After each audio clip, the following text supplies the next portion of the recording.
जय हिंद दोस्तों, स्वागत है आप लोग का आज की क्लास में। तो आज क्लास 8 का विज्ञान है, वो भी आपका चैप्टर 16। ठीक है, और चैप्टर का नाम है धातु और अधातु। ठीक है, चैप्टर का नाम है बाबू आप लोग का धातु और अधातु। ठीक है, और देखिए ये चैप्टर है बहुत इंपॉर्टेंट, क्योंकि ये आपको क्लास 8 के लिए तो है ही, साथ ही साथ 9th में भी काम देगा और साथ ही साथ आपके 10th के लिए जबरदस्त काम देगा। ठीक है, तो इसको अभी से बढ़िया समझिएगा। तो ये क्लास 10th में भी, और क्लास 10th के लिए नहीं, अगर आप साइंस भी लेते हैं तो आगे भी आपको ये काम देगा। बहुत बढ़िया चैप्टर है, बहुत ही जबरदस्त है। चलिए स्टार्ट करते हैं। सबसे पहले बात करते हैं धातु और अधातु के भौतिक गुणधर्म। ठीक है, धातु और अधातु के भौतिक गुणधर्म। भैया आप एक बात बताइए, धातु और अधातु को आप कैसे पहचानिएगा, किस तरह से जानिएगा कि भैया ये धातु है और ये क्या है, अधातु है? तो इसके लिए कुछ सिस्टम होगा, कोई नियम कानून होगा। तो आइए, धातु अगर है, ठीक है, धातु अगर है तो उसके लिए नियम क्या कहता है? पहला कहता है इसमें चमक होती है। धातु कोई सी भी धातु है उसमें क्या होती है? चमक होती है। जैसे में आप देख लीजिए सोना चांदी लोहा, इस सब में एक चमक होती है। ठीक है, तो धातु होने के लिए भैया पहला भौतिक गुणधर्म क्या चाहिए? उसमें चमक होनी चाहिए। ठीक है, दूसरा ये ठोस होते हैं। कैसे होते हैं? ठोस होते हैं, मजबूत होते हैं, कठोर होते हैं। ठीक है, बात करें अधातु की, साथ ही साथ देखिए अधातु में चमक नहीं होती है। अधातु में आपकी चमक नहीं होती। जैसे आपका ऑक्सीजन, नाइट्रोजन, बताइए चमक है इसमें? नहीं है, इसमें चमक नहीं होती है। अगला है ये ठोस नहीं होते हैं। अधातु ध्यान रखिएगा, ठोस नहीं होते हैं। तीसरे की बात करें तो देखिए धातु पीटने पे क्या करता है? फैलता है भैया। पीटने पे क्या करता है? जब लोहे की चादर को पीटिएगा तो क्या करेगा? फैलेगा। यानी कहने का मतलब आघात वर्धता होता है। पीटने का मतलब हो गया आघात वर्धता, और जबकि अधातु में तो ये संभावना ही नहीं है। ठीक है, आ गया धातु उष्मा के चालक होते हैं। धातु जो आपके होते हैं वो उष्मा के क्या होते हैं बाबू? चालक होते हैं, जबकि अधातु उष्मा के चालक नहीं होते। धातु विद्युत के सुचालक होते हैं। आपके जो धातु हैं वो विद्युत के सुचालक होते हैं, जबकि अधातु विद्युत के क्या होते हैं? कुचालक होते हैं। अब बताइए, ऑक्सीजन में आप दोनों तार लेके खड़ा हो जाइए, क्या सप्लाई देगा? कुछ होगा? नहीं होगा। तो भैया अधातु क्या है? विद्युत का कुचालक है। सुचालक क्या है? आपका धातु। ठीक है, धातु ध्वन्विक होते हैं। ध्वन्विक का मतलब होता है इसको पीटने पर आवाज करता है, या मतलब जैसे घंटी, साइकिल का घंटी मान लीजिए, दो धातु आपस में टकराते हैं, टन टन आवाज देता है। तो ठीक उसी तरह धातु में क्या होता है? ध्वनिक। ये कैसे होते हैं? ध्वनिक होते हैं, जबकि अधातु आपके ध्वनिक नहीं होते हैं। ठीक है, आ गया चांदी और कॉपर उष्मा के सबसे अच्छे चालक है। ये धातु की बात हो रही है। देखिए दोनों धातु है, चांदी और कॉपर। अगर आपसे पूछ दे एग्जाम में कि भैया उष्मा के सबसे अच्छे चालक कौन से, तो आपका क्या हो जाएगा? चांदी और कॉपर। ये जो है आपके उष्मा के सबसे अच्छे चालक हैं, जबकि लेड एवं पारा उष्मा के सबसे कम चालक है। आपका जो लेड और पारा है ये उष्मा का क्या होता है? सबसे कम चालक होता है। और सबसे ज्यादा चालक क्या है आपका? चांदी और कॉपर होता है। यानी उष्मा का सबसे बढ़िया चालक आपका क्या है? चांदी और कॉपर। ठीक है, चलिए अगला पॉइंट है बाबू, सोने का उपयोग। अब देखिए यहाँ पे सोने का उपयोग किसके लिए होता है? आभूषण बनाने में। और एक चीज ध्यान रखिए, इसकी शुद्धता को किसमें मापते हैं? कैरेट में मापते हैं। सोने की शुद्धता को किसमें मापते हैं हम लोग? कैरेट में मापते हैं। ठीक है, शुद्ध सोना 24 कैरेट का होता है। आपका जो शुद्ध सोना होता है वो कितने कैरेट का होता है? 24 कैरेट का होता है। ठीक है, आभूषण बनाते समय शुद्ध सोना में कम कीमती धातु, ठीक है, तांबा या चांदी थोड़ी सी मिला दिया जाता है, जिससे वह कुछ कठोर बन जाते हैं। ये 22 कैरेट के होते हैं। आपका जो भी आभूषण बनता है, शुद्ध सोना तो आपका कितना कैरेट का हो गया बाबू?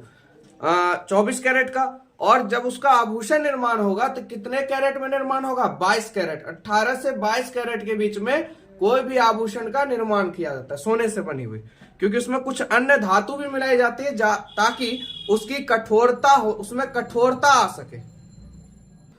तो उसमें क्या होती है? कठोरता होती है। ठीक है, तो इसीलिए उसमें चांदी या मान लीजिए तांबा, कुछ भी उसको मिला के क्या किया जाता है? कठोर बनाया जाता है। ठीक है, तब जाके आभूषण का निर्माण होता है ना। देखिए कैरेट, 24 कैरेट को 18 कैरेट में बदलने के लिए 18 भाग सोना में 6 भाग तांबा या चांदी मिश्रित किया जाता है। 18 कैरेट, यहाँ पे देखिए 24 कैरेट को 18 कैरेट में बदलने के लिए भैया 18 कैरेट बदलने के लिए 18 कैरेट आपका सोना और 6 कैरेट क्या मिलाया जाता है आप लोग का तांबा या चांदी उसमें मिश्रित किया जाता है। ठीक है, चलिए ऐसे पदार्थ जो ठोस, चमकीले, आघातवर्धक, तन्य, ध्वनि उत्पन्न करने वाले, ऊष्मा और विद्युत के क्या होते हैं, सुचालक होते हैं, वह क्या कहलाते हैं, धातु कहलाते हैं। यानी आपने पहले भी पढ़ा और अभी भी इस चीज को समझ गए कि भैया ये सब गुण जिसके अंदर रहेगा वो आपका क्या कहलाएगा, और धातु कहलाएगा। क्यों धातु, धातु कहलाएगा। कैसे, उसमें क्या क्या होना चाहिए भैया, वो ठोस होना चाहिए, चमकीला होना चाहिए, आघातवर्धक होना चाहिए, तन्य होना चाहिए और ध्वनि उत्पन्न करना चाहिए। ठीक है, चलिए आगे बात करते हैं अधातु। तो अधातु जो होते हैं आपके अधातु वो ठोस अवस्था में होते हैं। ठीक है, ठोस अवस्था में कुछ अधातु पाए जाते हैं, इसको समझिएगा। ठीक है, जैसे में क्या चीज आपका कार्बन, गंधक, फास्फोरस, आयोडीन है। ठीक है, कुछ अपवाद भी है, वो अभी आप लोग देख लीजिएगा धातु अधातु में। तो देखिए अधातु, कुछ अधातु ऐसे हैं जो ठोस अवस्था में भी आपके पाए जाते हैं। कार्बन, गंधक, फास्फोरस और आयोडीन। द्रव अवस्था में क्या पाया जाता है भैया, ब्रोमीन है क्या अधातु, पर द्रव अवस्था में पाया जाता है। कौन सा धातु है जो द्रव अवस्था में पाया जाता है, ब्रोमीन। ठीक है, hydrogen, oxygen, nitrogen, chlorine, helium, argon इत्यादि किसमें पाए जाते हैं बाबू, गैस अवस्था में। यानी भैया अगर सोचिए थोड़ा सा, तो अधातु जो है उनके तीनों रूप हैं। ठोस से भी बना है भैया, ठोस का भी रूप ले रहा है, द्रव का भी ले रहा है और साथ ही साथ किसका, गैस का भी। तीनों फंक्शन वो एक साथ फॉलो कर रहे हैं। क्या आपका अधातु भैया, कार्बन, गंधक, फास्फोरस, आयोडीन ठोस है ना, ठोस अवस्था में पाया जाता है। और ब्रोमीन जो है आपका वो द्रव अवस्था में पाया जाता है। उसके बाद जितना भी हाइड्रोजन, नाइट्रोजन, क्लोरीन, हीलियम जितना भी है किसमें पाया जाता है, गैस में। चलिए आगे है धातु और अधातु में कुछ अपवाद भी होते हैं और क्वेश्चन आपको यहीं से डिबेट करता है, तो बहुत बढ़िया समझिएगा यहां से पॉइंट। देखिए सभी धातु तन्य होती हैं, ये बात तो सही है। दुनिया में जितनी धातु हैं सभी में तन्यता होती है, सभी तन्य होते हैं। तन्य का मतलब क्या होता है, उसको पीट कर पतरे चादरों में निर्माण करना। ठीक है, तो एक धातु ऐसा है जिसमें भैया तन्यता नहीं होती, वो क्या है, बिस्मत। बिस्मत, ठीक है, जिसको किससे सूचित करते हैं, Bi से। अगला सभी धातुएं ठोस होते हैं, सभी धातु ठोस है, पर दो धातु ऐसा है, आप क्या कहते हैं, एक धातु आपका ऐसा है जो ठोस अवस्था में नहीं पाया जाता। कौन सा, मरकरी कहिए या पारा कहिए, इसका क्या हो जाता है, Hg। कोई दिक्कत, ये भी आपका अपवाद में है। अगला हीरा, हीरा क्या है, अधातु है, याद रखिएगा। ये क्वेश्चन तो खैर क्लास 10th हर क्लास के लिए इंपॉर्टेंट है। हीरा क्या भैया, अधातु है, फिर भी वह सबसे ज्यादा चमकने वाला पदार्थ है। चमकने का हक किसको है, धातु को, पर हीरा क्या है, अधातु, और सबसे ज्यादा चमकने वाला पदार्थ आपका क्या है भैया, यही है। ठीक है, तो हीरा भी क्या है आपका अधातु है, पर यह भी एक अपवाद में है कि भैया इसमें चमक ज्यादा होती है। ठीक है, चलिए आगे देखते हैं। चलिए अगला है बाबू आयरन। ठीक है, आयरन, कॉपर, एल्युमिनियम इत्यादि क्या होते हैं, कठोर होते हैं। ठीक है, आयरन, कॉपर और एल्युमिनियम आपके क्या होते हैं, कठोर होते हैं, परंतु आप देखिएगा लिथियम, सोडियम और पोटेशियम क्या होते हैं, मुलायम होते हैं। अपवाद में आ गया ये। अब देखिए आयरन, कॉपर, एल्युमिनियम भैया क्या है, ठोस है ना, कठोर है, और लिथियम, सोडियम, पोटाशियम जो है आपका वो क्या है भैया, मुलायम है कि नहीं। इसे चाकू से आसानी से काटा जा सकता है। अब इसी में आपसे क्वेश्चन पूछ सकता है, बताइए कौन सा धातु है जिसे चाकू की मदद से आसानी से काटा जा सकता है, तो क्या हो जाएगा, लिथियम, सोडियम और पोटेशियम। ठीक है, आगे है कुछ तत्व ऐसे होते हैं जिनमें धातु और अधातु दोनों के गुण पाए जाते हैं। कुछ तत्व ऐसे भी हैं जिसमें दोनों के गुण होते हैं बाबू, धातु और अधातु को ध्यान पूर्वक समझिएगा। उसे क्या, वो क्या कहलाते हैं आपके, उपधातु, है ना। जैसे में आपका क्या भैया, बोरोन, सिलिकॉन, इसके अंदर धातु और अधातु दोनों के गुण पाए जाते हैं। ठीक है, boron, silicon, antimony, germanium, arsenic, tellurium और पोलोनियम। ठीक है, ये क्वेश्चन आपके एग्जाम में 100% एक टैग करता है। बहुत से एग्जाम में इस क्वेश्चन को देखा गया कि निम्न में से कौन सा उपधातु है, या निम्नलिखित में से कौन सा ऐसा धातु, कौन सा तत्व है जिसमें धातु और अधातु दोनों के गुणधर्म पाए जाते हैं। ठीक है, तो आपके कौन से हो गए, क्या हो जाएगा, 1 2 3 4 5 6 7 गो। ठीक है, चलिए आगे बात करते हैं धातुओं और अधातुओं के रासायनिक गुण। अब भौतिक गुणधर्म हम लोग समझ गए, अब चलते हैं इसके रासायनिक पर। ठीक है, तो देखिए ऑक्सीजन से अभिक्रिया, अब इसकी अभिक्रिया किससे कराते हैं भैया? ऑक्सीजन से। तो देखिए लोहे के साथ, लोहा को जब जल के साथ और ऑक्सीजन के साथ अभिक्रिया कराइएगा तो लोहे का ऑक्साइड निर्माण होगा। लोहे का क्या होगा? ऑक्साइड, यानी जंग देखते हैं, जंग लगना। ठीक है, जो लोहा पे भूरा रंग का होता है ना, वो क्या करता है भैया? लोहा जो होता है जल के साथ और ऑक्सीजन के साथ अभिक्रिया करके क्या बनाता है? लोहे का ऑक्साइड बनाता है, जिसको हम लोग कहते हैं क्या लग गया भैया? जंग लग गया। और वो कैसा रंग का होता है? भूरे रंग का होता है। ठीक है, आगे बात करते हैं। आगे कॉपर के साथ, कॉपर यानी तांबे के साथ अगर हम देखते हैं तो कॉपर जब जल, ऑक्सीजन और साथ ही साथ किसके साथ? CO2 है ना, कार्बन डाइऑक्साइड के जब साथ इसकी अभिक्रिया कराएंगे तो कॉपर हाइड्रोक्साइड प्लस आपको क्या देगा? साथ ही साथ कॉपर कार्बोनेट देगा। क्या देगा? कॉपर कार्बोनेट देगा। ठीक है, तो इस सब का नाम भी साथ ही साथ याद रखिए, कॉपर यानी Cu है ना, Cu से क्या हो गया? आपका कॉपर। ठीक है, आगे बात करते हैं। वो जो आप देखिएगा, आप कॉपर के, तांबे के बर्तन में हरा रंग का परत चढ़ता है। ठीक है, तो वो किसके कारण हुआ भैया? कॉपर ने जल के साथ अभिक्रिया किया, ऑक्सीजन के साथ भी किया, साथ ही साथ कार्बन डाइऑक्साइड भी थोड़ा सा उसे मिल गया भैया, उसने क्या बना दिया? कार्बन, कॉपर हाइड्रोक्साइड, और साथ में हमको दिया कॉपर कार्बोनेट, जो आपका हरे रंग का नजर आता होगा।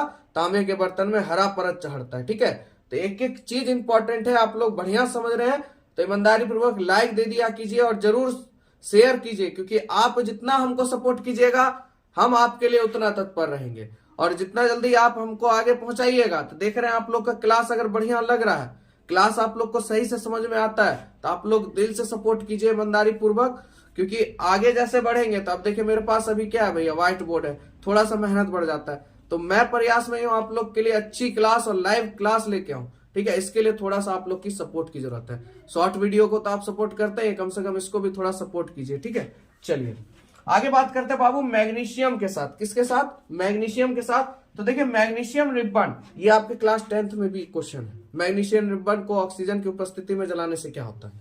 ठीक है, तो मैग्नीशियम रिबन के दहन के फलस्वरूप प्राप्त राख को जल में घोलने पर, लाल लिटमस पत्र डालने पर क्या हो जाता है? नीला हो जाता है। मैग्नीशियम रिबन को जलाया गया, जलाने के बाद उसका राख बचा, उसको क्या किया गया? लाल लिटमस पत्र में डाला गया, मतलब पानी में घोर के उसमें लाल लिटमस पत्र डाला गया, तो कैसा रंग बदल गया भैया? नीला हो गया, है ना, जो कि क्षारीय होने का सूचक है। नीला हो गया इसका मतलब भैया क्षारीय है। अम्ल और क्षार वाला चैप्टर आप लोग पढ़ चुके होंगे, सब चीज आपको मैंने बताया हुआ है उसमें कैसे क्या चीज देखा जाता है। ठीक है, तो भैया नीला हो गया तो इसका मतलब लाल से नीला होना क्षारीय, और नीले से लाल होना आपका अम्लीय हो जाता है। ठीक है, अब देखिए जैसे में मैग्नीशियम प्लस ऑक्सीजन तो क्या बन जाता है? मैग्नीशियम ऑक्साइड, जो आपका उजला पाउडर हो जाता है, राख बन गया, है ना। साथ ही साथ मैग्नीशियम ऑक्साइड जब जल के साथ अभिक्रिया कराते हैं तो मैग्नीशियम हाइड्रोक्साइड बन जाता है। यही क्या करता है बाबू? विलयन को लाल से नीले में बदल देता है। विलयन को क्या करता है? लाल से नीले में बदल देता है। ठीक है, चलिए आगे देखते हैं। चलिए अगली अभिक्रिया करते हैं हम लोग जल के साथ। ठीक है, तो जल के साथ जब अभिक्रिया करेंगे तो देखिए मैग्नीशियम जल के साथ अभिक्रिया कर हाइड्रोजन गैस बनाता है। मैग्नीशियम को आप जब जल के साथ अभिक्रिया कराइएगा तो क्या बनाएगा भैया? Hydrogen gas. और हाइड्रोजन गैस को भैया खोजने का या जानने का एक चीज है, आप क्या कीजिए है, देखिए कैसे, मतलब सीधा समझिए, फटफट आवाज करता है।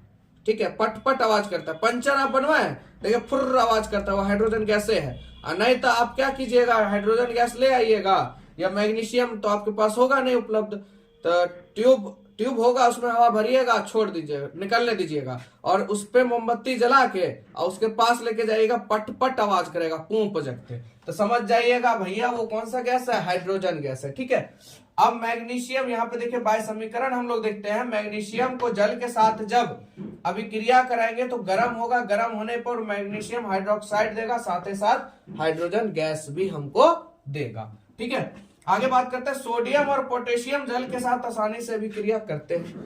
पोटेशियम और सोडियम आपके जो है जल के साथ अभिक्रिया करते हैं, परंतु ठंडे पानी से अभिक्रिया नहीं करता। देखिए बहुत बढ़िया पॉइंट है ये एग्जाम बेसिस पर, ठीक है। बहुत एग्जाम में सब इस प्रकार का क्वेश्चन पूछा जाता है। इसी वजह से कहते हैं भैया बेसिक मजबूत होगा ना, यानी जड़ मजबूत होगा तो चीप तो अपने आप ही निकल जाएगा। इस वजह से 7, 8, 9, 10 4-5 क्लास आप मजबूत कर लीजिए, हर कंपटीशन को आप दाग दीजिएगा आराम से, ठीक है।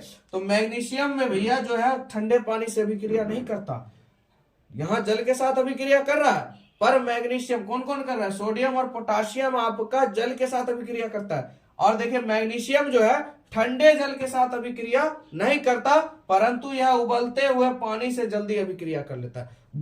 एकदम उबला हुआ पानी में मैग्नीशियम को डालिएगा ना, तुरंत अभिक्रिया कर लेगा। देखिए ठंडे पानी से अभिक्रिया नहीं करेगा, ठीक है। आगे बात करते हैं अम्ल के साथ अभिक्रिया। अब देखिए लोहा को हाइड्रोक्लोरिक एसिड आपका होता है, ठीक है, HCl, ठीक है। लोहा को जब HCl में यानी हाइड्रोक्लोरिक एसिड में डालेंगे तो क्या बन के देगा भैया, फेरिक क्लोराइड और साथ साथ क्या देगा हमको, हाइड्रोजन गैस, यानी लोहा का क्लोराइड, ठीक है। क्योंकि लोहा यहां पे अगर इसको समझिएगा बाय समीकरण तो देखिए लोहा का क्या हो जाता है बाबू, Fe, और हाइड्रोक्लोरिक का हो जाएगा HCl, है ना। जब इसको इसके साथ अभिक्रिया कराएंगे तो क्या होगा, FeHCl, ठीक है। लोहा फेरिक कहिए या लोहा क्लोराइड कहिए। अब देखिए यहां से लोहा ने क्या किया, हाइड्रोजन को विस्थापित कर दिया। हाइड्रोजन को कहा भाई तू हट, मैं क्या करता हूं, मैं एसिड के साथ अभिक्रिया करूंगा, हाइड्रोक्लोरिक के साथ अभिक्रिया करूंगा। तो भैया हाइड्रोजन को क्या कर दिया, इसने अलग कर दिया, जो कि गैस बन के निकल जाता है। समझ में आया बात आप लोग को। तो लोहा हाइड्रोक्लोरिक के साथ यानी अम्ल के साथ कोई भी चीज अभिक्रिया करेगा तो उत्पाद में ध्यान रखिएगा हमेशा हाइड्रोजन गैस देगा ही देगा, ठीक है। लेकिन कुछ धातु जैसे आपका तांबा और सीसा जो है वो तनु हाइड्रोक्लोरिक अम्ल के साथ अभिक्रिया नहीं करते। अब देखिए तनु और सांद्र क्या होता है, तनु मतलब तनिसा, यानी 30% आपका क्या हो जाएगा एसिड और 70% पानी। सांद्र का मतलब भैया 70% क्या हो जाएगा आपका एसिड, 30% पानी। तो यहां पे देखिए तांबा और सीसा जो है तनु हाइड्रोक्लोरिक अम्ल के साथ अभिक्रिया नहीं करते, वह गंधक अम्ल और नाइट्रिक अम्ल के साथ अभिक्रिया करते हैं। अब यहां से क्वेश्चन आपका एक बन सकता है, भैया तांबा और सीसा किसके साथ अभिक्रिया करते हैं, तो भाई गंधक अम्ल के साथ या नाइट्रिक अम्ल के साथ ही अभिक्रिया करते हैं, लेकिन हाइड्रोजन गैस नहीं बनाते। अब देखिए यहां पे एक चीज आपने सीखा, भैया लोहा को या किसी भी धातु को अगर हम एसिड के साथ अभिक्रिया कराते हैं तो हाइड्रोजन गैस देगा, बट यहां पे अगर तांबा और सीसा को आप अभिक्रिया कराएंगे तो भैया ये आपको हाइड्रोजन गैस नहीं देगा, ठीक है। कुछ धातु जैसे सोना और प्लेटिनम पर अम्ल का प्रभाव पड़ता ही नहीं है। कुछ धातु है आपके, इसी वजह से सोना महंगा और प्लेटिनम महंगा है, क्योंकि इस पे भैया अम्ल का या किसी भी चीज का प्रभाव ही नहीं पड़ता है। प्लेटिनम भी आपका महंगा तत्व है, सोना भी आपका महंगा तत्व है कि नहीं। चलिए कुछ खाद्य पदार्थों को जैसे नींबू, दही, अचार, इमली जिनमें अम्ल होता है, जितने भी खट्टे पदार्थ है वो क्या है, अम्लीय होते हैं, है ना। उनको धातु के बने पात्र जैसे लोहा, तांबा या एल्युमिनियम में नहीं रखा जाता है। आप देखिएगा अचार को बताइए, आप एक को कहीं पर भी आपने देखा हो कि लोहा के डिब्बा में रखा गया हो, तो उसको जब भी रखा जाएगा अच्छा रखने के लिए तो भैया शीशे के बोइयों में, नहीं तो क्या करेगा, अभिक्रिया कर लेगा उसके साथ, है ना। तो वही यहाँ पे कह रहा है भैया जितने भी नींबू, दही, अचार, इमली जिनमें अम्ल होता है उनको लोहा, तांबा या एल्युमिनियम में नहीं रखा जाता। प्लास्टिक में आप रख सकते हैं, है ना, पर लोहा, तांबा या एल्युमिनियम में उस चीज को नहीं रखा जाता है, ठीक है, क्योंकि यह धातु उन अम्लों से अभिक्रिया कर हानिकारक पदार्थ, लवण और हाइड्रोजन गैस बनाते हैं। अब क्या कर रहे हैं भैया, उससे अभिक्रिया कर लेंगे, अभिक्रिया करने के बाद हानिकारक गैस बना देंगे, लवण बना देंगे, तो भैया नुकसानदेह है कि नहीं है। तो इसी वजह से वहां ये चीज नहीं करना चाहिए। इस प्रकार खाद्य पदार्थ खाने लायक नहीं होता, तो जिसके कारण जो आपका खाद्य पदार्थ है, जो भी खाने की वस्तु है, वो खाने के लायक नहीं रहता है, ठीक है, कोई दिक्कत नहीं आप लोग को। चलिए आगे देखिए धातु जो है अब तनु अम्ल के साथ अगर अभिक्रिया करेगी तो क्या देगी भैया, लवण। धातु कोई भी धातु है वो तनु अम्ल के साथ अगर अभिक्रिया करती है तो क्या देगी हमको, लवण देगी, साथ साथ हाइड्रोजन गैस भी हमको मिलेगा, ठीक है। आगे बात करते हैं प्राय अधातु अम्ल से अभिक्रिया नहीं करते। अधातु जो भी है आपके, वो ध्यान रखिएगा कि भैया अम्ल से अभिक्रिया नहीं करते, मतलब एसिड से अभिक्रिया नहीं करते। लेकिन कुछ अधातु है जो क्या करते हैं, जैसे में आपके सल्फर, फास्फोरस, ये क्या करते हैं, गंधक अम्ल और नाइट्रिक अम्ल से अभिक्रिया करते हैं। कुछ क्या मैंने बोला समझिएगा, कुछ अधातु हैं जो कि आपके अम्ल के साथ अभिक्रिया करते हैं, जो कि कौन कौन से आपके, सल्फर और फास्फोरस, दो आपके अधातु है जो कि एसिड के साथ यानी अम्ल के साथ अभिक्रिया करते हैं। और किस अम्ल के साथ, गंधक अम्ल के साथ और नाइट्रिक अम्ल के साथ, ठीक है। पर एक चीज ध्यान रखिएगा, पर साथ में वो हाइड्रोजन गैस नहीं देते। अब यहाँ पे अगर आप देखते हैं तो धातु जब तनु अम्ल के साथ अभिक्रिया कर रहा है तो भैया लवण दे रहा है और साथ साथ क्या चाहिए, हाइड्रोजन गैस। पर ये जो आपका सल्फर और फास्फोरस है ये आपको हाइड्रोजन गैस नहीं देगा, पर करेगा, अभिक्रिया करेगा बस दुए को साथ। किसके साथ बाबू, नाइट्रिक अम्ल और गंधक अम्ल के साथ, ठीक है। चलिए अगला पॉइंट है एक्वा रेजिया, ठीक है। एक्वा रेजिया बहुत बढ़िया चीज है, ये ध्यान समझिएगा। यह रॉयल जल का लेटिन शब्द है। ये क्या है, रॉयल मतलब राजशाही शब्द है, ठीक है। जल का क्या है, लेटिन शब्द है एक्वाजेरिया। आप किसी से भी पूछिएगा भैया एक्वाजेरिया क्या है, तो बोले पाएगा, कुछ देर के लिए सोचने में बैठ जाएगा, ठीक है। तो आपका जो एक्वाजेरिया है बाबू, वो जल का क्या है, लेटिन शब्द है, ठीक है। सांद्र हाइड्रोक्लोरिक और सांद्र नाइट्रिक अम्ल के 3:1 के 3:1 या अनुपात के ताजा मिश्रण को एक्वाजीरिया कहते हैं। देखिए इसमें भैया सांद्र हाइड्रोक्लोरिक कितना है, 3 है, और सांद्र नाइट्रिक अम्ल कितना है, 1 है। इसके ताजा मिश्रण को क्या कहते हैं हम लोग, एक्वाजीरिया कहते हैं। यह है सोना और प्लेटिनम को भी गला सकता है, क्योंकि भैया देखिए सांद्र हाइड्रोक्लोरिक अम्ल यानी 70% क्या है भैया, एसिड होगा और 30% पानी होगा। सांद्र हाइड्रोक्लोरिक अम्ल है और सांद्र नाइट्रिक अम्ल है, सौंसे तो एसिड भरा है। तो बताइए सोना और प्लेटिनम को गला पाएगा कि नहीं, तो गला देगा। तो आपका एक्वाजीरिया जो है वो सोना और प्लेटिनम को भी गला सकता है। अब यहां से भी क्वेश्चन है भैया ऐसा कौन सा चीज है जो सोना और प्लेटिनम दोनों को गला सकता है, तो क्या हो जाएगा, एक्वाजेरिया हो जाएगा। आगे बात करते हैं अब क्षार के साथ अभिक्रिया, ठीक है। तो देखिए धातु जब क्षार के साथ अभिक्रिया करेगी तो भैया लवण ही बनाएगी और साथ साथ हाइड्रोजन गैस ही देगी, ठीक है। धातु अगर क्षार के साथ में अभिक्रिया करेगी तो लवण और हाइड्रोजन गैस भैया मिलेगा ही मिलेगा, ठीक है। जैसे में देखिए जस्ता क्या भैया, एक धातु है क्षार, पोटेशियम हाइड्रोक्साइड, ये क्षार है, ठीक है, पोटेशियम हाइड्रोक्साइड। जब इसकी अभिक्रिया कराएंगे तो हमें पोटेशियम जिंकेट, है ना, ये क्या मिल गया, लवण हो गया। पोटेशियम जिंकेट क्या है, लवण है, और साथ साथ हमको क्या मिल जाएगा भैया, हाइड्रोजन गैस मिल जाएगा, ठीक है। बात करते हैं विस्थापन अभिक्रिया, और ये क्लास 10वां का पसंदीदा क्वेश्चन है सर, एग्जाम में पूछा जाता है भैया विस्थापन अभिक्रिया क्या है। तो देखिए आपको 8वां में ही ये चीज सीखने के लिए मिल रहा है, इसीलिए मैंने बोला कि 8वां का साइंस बहुत इंपॉर्टेंट है क्लास 10th के लिए, क्योंकि बेस आपका 8वां ही बनाएगा क्लास 10th में, इस वजह से इसको ध्यान समझिएगा। कहता है विस्थापन अभिक्रिया जिसमें एक अधिक अभिक्रियाशील धातु कम अभिक्रियाशील धातु को क्या करती है, विस्थापित कर देती है। यानी कहने का मतलब, अब देखिए मेरे पास 2 डस्टर है, आप ये चीज समझिएगा। ये देखिए ये पतला सा छोटा सा डस्टर है, ये भैया देखिए हैवी डस्टर है। अगर इस दोनों में लड़ाई होगा तो पतला डस्टर कुछ बुझेगा, ये ऐसे ही करके ठेल देगा, जीत कौन जाएगा, ये जाएगा। तो इसने क्या किया, इसने इसको विस्थापित कर दिया, यानी उसके जगह पे आ गया। इसी को कहते हैं विस्थापन अभिक्रिया। यानी अधिक अभिक्रियाशील धातु कम क्रियाशील धातु को क्या कर देती है, विस्थापित कर देती है, ठीक है। तो वो क्या कहलाएगा, आपका विस्थापन अभिक्रिया कहलाएगा। भूलिएगा नहीं, एकदम कंठस्थ कर लीजिए दिमाग के अंदर, भूलने वाला सिस्टम नहीं भैया। अधिक ताकतवर जो होगा वो कम ताकतवर को हटा देगा, तो क्या किया, विस्थापन कर दिया। या कोई भी चीज आप जगह से हटाते हो तो क्या करते हो, विस्थापन करते हो, तो वही चीज है। तो यहाँ पे विस्थापन अभिक्रिया आप लोग को समझ में आ गया, यानी अधिक क्रियाशील धातु कम क्रियाशील धातु को हटा देती है, या उसको मतलब वहां से खत्म कर देती है, या घसका दे मान लीजिए, तो क्या हो गया, आपका विस्थापन अभिक्रिया हो जाएगा, ठीक है। जैसे में देखिए कॉपर सल्फेट और जिंक, ठीक है, कॉपर सल्फेट और जिंक को जब हम एक साथ अभिक्रिया करते हैं, इसका अभिक्रिया जब हम करते हैं तो देखिए कॉपर कम अभिक्रियाशील है, जिंक ज्यादा अभिक्रियाशील है, ठीक है। ये चीज आप पढ़िएगा 10th में जाइएगा ना, सक्रियता श्रेणी में आप लोग को ये चीज देखने के लिए मिल जाएगा, ठीक है। देखिए कॉपर कम अभिक्रियाशील है, जिंक ज्यादा अभिक्रियाशील है। तो देखिए कॉपर सल्फेट में जब जिंक मिलाएंगे तो जिंक क्या करेगा, ये सल्फेट से अभिक्रिया कर लेगा। ये जो जिंक है आपका ये सल्फेट से अभिक्रिया कर लेगा और इस कॉपर को क्या करेगा भैया, हटा देगा। देखिए हटा दिया, तो इसको क्या कहेंगे, विस्थापन अभिक्रिया। कोई दिक्कत? एक और समझिए, कॉपर सल्फेट और आयरन। अब देखिए कॉपर मजबूत होगा कि आयरन मजबूत होगा? लोहा मजबूत होगा। लोहा मजबूत होगा, अधिक अभिक्रियाशील है, तो लोहा क्या करेगा, सल्फेट के साथ अभिक्रिया कर लेगा। यानी आयरन जो है सल्फेट के साथ अभिक्रिया करेगा और कॉपर को क्या कर देगा, विस्थापित कर देगा। तो इस प्रकार की जो अभिक्रिया इसे क्या कहते हैं, विस्थापन अभिक्रिया। समझ गए आप लोग? चलिए अब इसकी उपयोगिता के बारे में बताते हैं। देखिए लोहा के उपयोगिता की अगर बात करें तो कई उपयोगी वस्तु एवं कृषि यंत्र इससे तैयार होता है।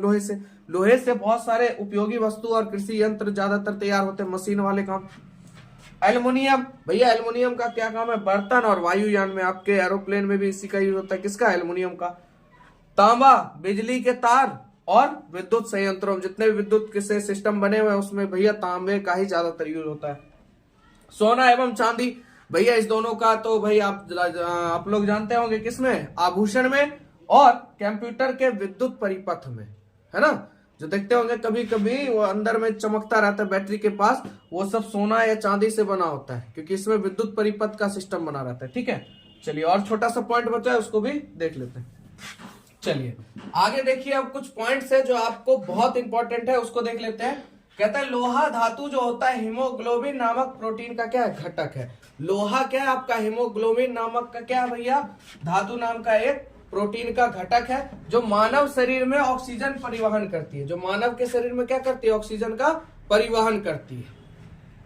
उसके बाद अगला पॉइंट है, तांबा और जो जिंक है उसमें क्या पाया जाता है, एंजाइम पाया जाता है। देखिए यहां से भी क्वेश्चन बन सकता है, बहुत बढ़िया चीज है ये आपका। तांबा और जिंक किस में क्या पाया जाता है बाबू, एंजाइम पाया जाता है। आगे आर्सेनिक एक विषैली धातु है। आर्सेनिक जो है आपकी वो क्या, एक विषैली धातु है।